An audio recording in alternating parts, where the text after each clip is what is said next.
রুই কাতলা ধরেন, এই চুনাপুটি ধরেন না, কোনো অন্যায় কাজে লিপ্ত না হওয়া, দুর্নীতিমুক্ত, মাদক মুক্ত এবং চাঁদাবাজি, এইগুলো যেন আমার এলাকা না হয়। যদি আমি কোনো চাঁদাবাজরে প্রশ্রয় দেই, আমাকে বলবেন। আমার দল হোক, কে কি করুক সেটা আমি বুঝি না।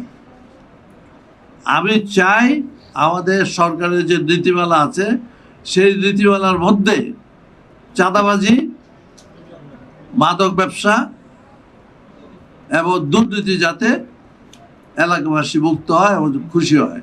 এটা হলে বলবে যে স্যার এটা খুব কঠিন কাজ, সত্যি কথা কঠিন। এটার জন্য আমি একা না দায়ী, দায়ী তো সমাজ।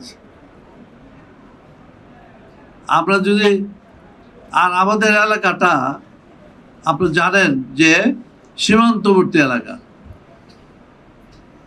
কাজে এই যোগাযোগটা একা না, তো বর্ডার থেকে শুরু করে আসা যাওয়ার মধ্যে সবকিছু।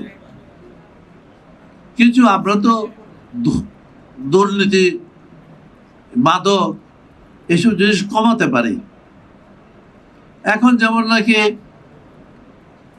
এই নির্বাচনের পরে আমি লক্ষ্য করছি এবং শুনি, জনগণই তো আমায় বলবে যে অনেকটা মাদক, চাঁদাবাজি এবং এইসব কমে আসছে, চলে গেছে যে বলবো না, কমে আসছে।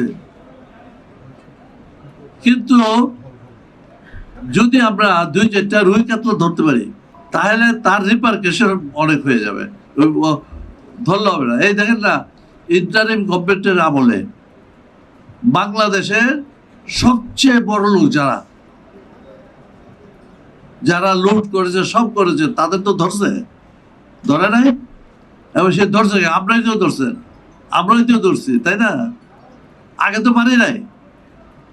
কিন্তু এখন একটা সুযোগ আসছে, আপনার নির্ভয়ে কসবা আখড়ায় আপনাদের কাজ চালিয়ে যান। এই যে মাদকে আসক্ত হচ্ছে কারা? বেকার যারা আছে, যারা চাকরি পাচ্ছে না, তারাই কিন্তু নেশাগ্রস্ত হচ্ছে। কি করে বলেন? বাপ মার চোখে পানি, ছেলের চোখে কষ্ট, কাজে পালিয়ে গিয়া মার কাছে গিয়া ভাত খেয়ে পালিয়ে যায়। বাপরে তো একটু নড়াচড়া করায়, বুঝলেন না? তো সেই জন্যই এই অবস্থা থেকে আমরা উঠতে চাই এবং সেই উঠাতে আপনাদের সাহায্য কামনা করি। আপনারা তো চাকরি করেন, আপনারা তো জানেন, আমি তো এলজিইডি সেক্রেটারি ছিলাম, আমি তো জানি বৎসরে কমসে কম এই 15 বছরে ধরেন 10 কোটি টাকা আসে নাই উপজেলাতে, পারিয়া 10 কোটি আসে নাই। আর যদি সব ডিপার্টমেন্ট মিলে দেখবেন 20-30 কোটি টাকা, তাহলে 15 বছর 900 কোটি টাকা হয়। তাহলে কেন আমাদের রাস্তায় চলতে পারি না? আমি 2100 যা দেখে গেছি, করে গেছি, এখন তো আমি গাড়ি চালায় আসতে পারি না। গেল কোথায় টাকা? কাজে এই দুর্নীতি আমাদের সরাইতে হবে।